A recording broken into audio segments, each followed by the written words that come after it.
তুমি শুধু আমাকে জাজ করতে আসছিলে, আমার সাথে থাকতে আসলে না।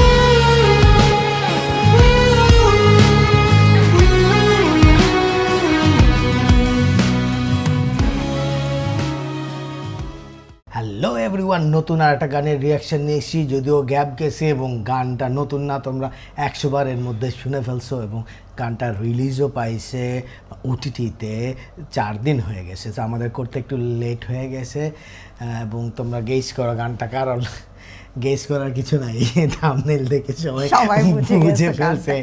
মেগা স্টার সাকিব খানের আমাকে নিয়ে যাও, রকস্টার মুভির রকস্টার মুভির আমাকে নিয়ে যাও গানটা আমরা শুনবো। আমরা অনেকদিন ধরে অনেকগুলো সব কয়টা গান আছে কি সবারই তো মুখস্থ হয়ে গেছে কম বেশি, শাকিব খানের ভক্ত সাকিবিয়ান যারা আছে, সো সাকিবিয়ানরা সবাই গান শুনছে কিন্তু আমাদের সাথে শুনে নাই, আমাদের সাথে শুনবা তোমরা। ইয়েস, একসাথে আমরা শুনবো। Let's enjoy music together. আমরা এই ট্যাগ লাইনেই সবসময় চ্যানেলটা রান করার চেষ্টা করি। সো আমরা দেখে আসি আমাকে নিয়ে যাও গানটা কেমন হলো।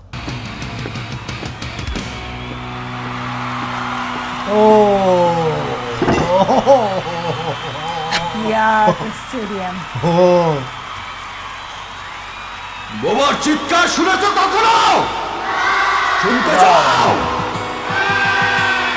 তাহলে একটা গল্প শোনো। Nice VFX. আমি কে, আমি কার, তুমি বলো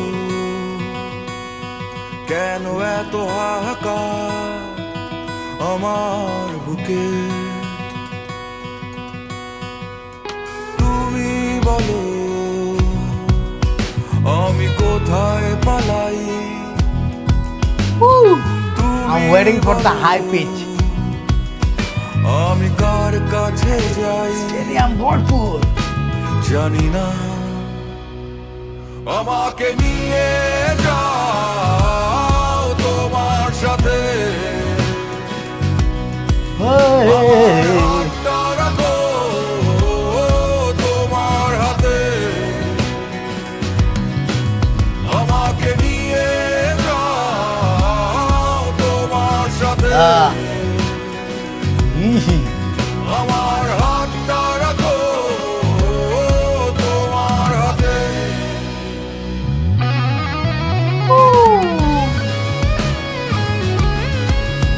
না এই জায়গায় একটু মিস, এখানে একটা গানে গিটারের একটা ক্লাসিক্যাল সলো। এফেক্টটাও ভালো হয়।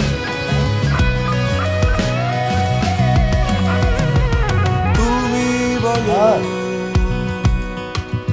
এ জন্ম আমার, ছোটবেলা একদম তার জীবনের পুরা একটা গল্প এই গানটা রিপ্রেজেন্ট করতেছে। বলো না তুমি কেন জীবন আমার অন্য কোথাও? বাবা, আমাকেও নিয়ে যাও তোমার সাথে। আমাকে নিয়ে যাও তোমার সাথে, আমার হাতটা রাখো তোমার হাতে। আমাকে নিয়ে যাও তোমার সাথে, আমার হাতটা রাখো তোমার হাতে।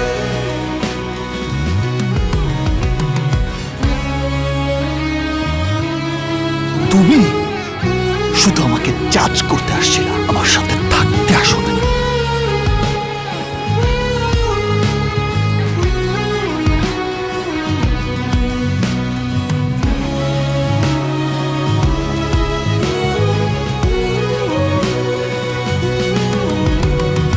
আমি একা, আমি তো একাই,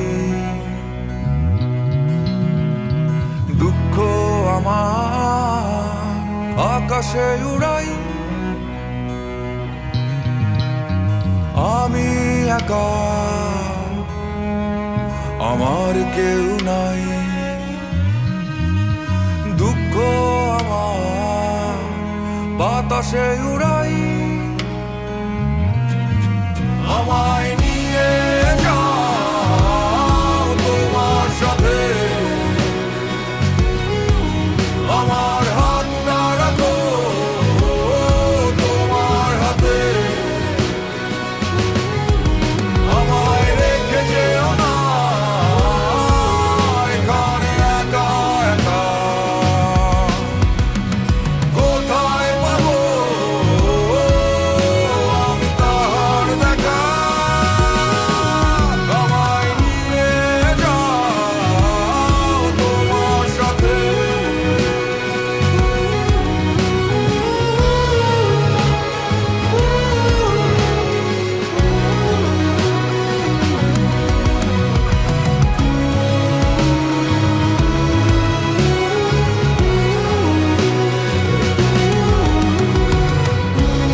আচ্ছা, গানটা নিয়ে আমি প্রথমে একটা কথা বলি। হ্যাঁ, বলো। সেটা হচ্ছে গানটা একদম শুনতে শুনতে স্তব্ধ হয়ে যাওয়ার মতো। হ্যাঁ, মানে তুমি গানটা শুনতে শুনতে তুমি ভিতরে ঢুকে যাবা গানের। আমার কাছে এই টাইপের মনে হয়েছে। হ্যাঁ, না, আমরাও গানটা ডিপে গেছিলাম, ঢুকে চুপচাপ হয়ে প্রথমে কিছু কথা বলছি, দেন গানটার ভিতরে ঢুকছিলাম। গানটা একটা স্টোরি বা একটা জার্নির ভিতর দিয়ে নিয়ে গেছে। দ্যাট সেইং আমি সিরিয়াসলি একটা জিনিস মিস করছি। আমি যদি মিউজিশিয়ানস পার্সপেক্টিভ থেকে বলি, গানটার মধ্যে অনেক বেশি লেভেলের হাই পিচ ডিমান্ড করছে, যেটা মিস করছি আমি। হ্যাঁ, মানে আমাকে নিয়ে যাও, মানে হাই লেভেলে পিচ, এটা জানি না এটা স্টোরির জন্য বা মিউজিশিয়ানস বা ওরা কীভাবে চিন্তা করছে, but I just missed it. এই গানটার মধ্যে প্রথম থেকে গানটা চমৎকার। আমি কিন্তু আসলে প্রথমেই বলছিলাম আমি গানটা এক্সপেক্ট করতেছি কখন এইটা যে একটা প্রিলোড বা দিয়ে High pitch দেন হবে, একটা হাই পিচ হবে এবং সেইখানে কিছু কোরাস থাকবে উপরে, গানটা একদম পিকে যে শেষ হবে। তখন এই গানটা হচ্ছে আসলে আরও অন্য লেভেলের একটা জিনিস পেত। যাই হোক, গানটা আমার কাছে মনে হয়েছে যে আমি সাধারণ দর্শক হিসেবে বলি যে আমার কাছে গানটা শুনতে শুনতে মানে স্তব্ধ হয়ে যাওয়া ভালো লাগছে, যে একদম ভিতরে ঢুকে যাওয়ার মতো মনে হয়েছে গানটা আমার কাছে। এইটা ট্রুলি গানটার লিরিক খুবই চমৎকার, একটা একটা করে গাথা। গানটাতে একটা লাইফের বললাম না ঘটনা দেখালো, যে ওর দাদিকে হসপিটাল নিয়ে গেছে, হয়তো বা ওই প্রথম ওটা কেউ চলে গেছে, সেই বাবা চলে গেছে, বাবার সাথে যেতে চাইছে। হ্যাঁ, তারপর তার যে গার্লফ্রেন্ড সেও হয়তো বা তার সাথে কোনো কারণে অনেকগুলা বিচ্ছেদের স্টোরি একসাথে করে এক্স্যাক্টলি জেনারেলাইজ করে একজনের ভিতরের ফিলিংটা। আর শাকিব খানের অভিনয় নিয়ে কোনো কথা নাই, দু একটা জায়গায় আমার কাছে চোখে লাগছে। শাকিব খানের অভিনয় যেমন কাঁদতেছিল যখন আকাশে তাকায় খুঁজতেছে আমাকে নিয়ে যাও বলে, যে সে আর্তনাদ, হ্যাঁ আর্তনাদ আকুতি করতেছে, এই এক্সপ্রেশনগুলো শাকিব খানকে একটা অন্য উচ্চতায় সবসময় নিয়ে যায়। কিন্তু যদিও সিনেমার প্রয়োজনে লাস্টে যখন মাইক্রোফোন হাত থেকে সরাই ফেলছে, আসলে স্টেজে এরকম হয় না যে সরাই ফেলছে, বাট গান ঠিকই বাজতেছে ওই রকমভাবে। এটা হচ্ছে ডিরেক্টর আর একটু নজর দিলে জিনিসটা ভালো হইতো। আর ইফেক্টগুলো একটু আমরা টিভিতে দেখতেছি, তাতেই বোঝা যাচ্ছে যে দর্শক, যে এটা মানে দর্শক না, এটা হলে বা এক একটা স্ক্রিনের সাইজের সাথে এক এক রকম লাগছে। অনেকের ভালো লাগছে, অনেকের খারাপ লাগছে, বাট বাংলা সিনেমা যেভাবে উন্নত করতেছে এবং আরও অন্যান্য আজে বাজে ইফেক্টের জিনিস আমরা দেখছি, সেই অনুপাতে যথেষ্ট ভালো ইফেক্টের দরকার ছিল কি? সাকিব খানকে দাঁড় করে দিলে তো দর্শক এমনি অরিজিনাল দর্শকই স্টেডিয়াম ভরে যেত। এটাই আমার প্রশ্ন, যে ইফেক্ট কেন? এখানে অনেক ব্যাপার আছে, সিকিউরিটি ইস্যু আছে। দেখা গেল যে মিরপুর স্টেডিয়াম বা ঢাকা স্টেডিয়ামে সাকিব খান আজকে একটা গান শুট করবে, এইটা বলে গেট খুলে দেওয়া হলে এরকম 5টা স্টেডিয়াম ভরে যাওয়ার চান্স ছিল।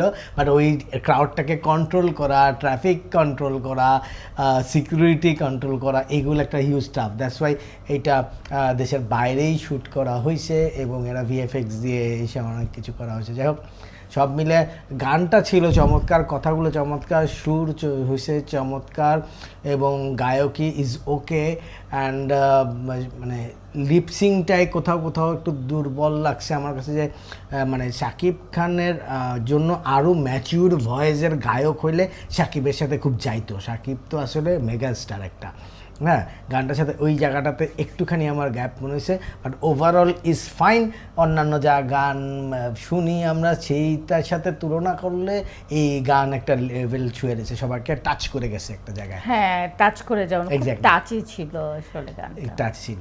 সো এই হচ্ছে আমাকে উড়িয়ে নাও বা উড়িয়ে দাও গানটা, মানে এক এক রকমেরই। আমাকে উড়িয়ে দাও বলে আর গান আছে, সেটা আমরা রিয়াকশন দিব। আগে চলে আমাদের তো ফিলিং আমরা বললাম কেমন লাগলো, এখন তোমরাও কমেন্টে বলো যে তোমাদের কেমন, আমাদের সাথে শুনতে কেমন লাগছে বা আলাদাভাবে শুনছো যে তখন কেমন লাগছে, একটু আমাদেরকে জানাও তোমরা।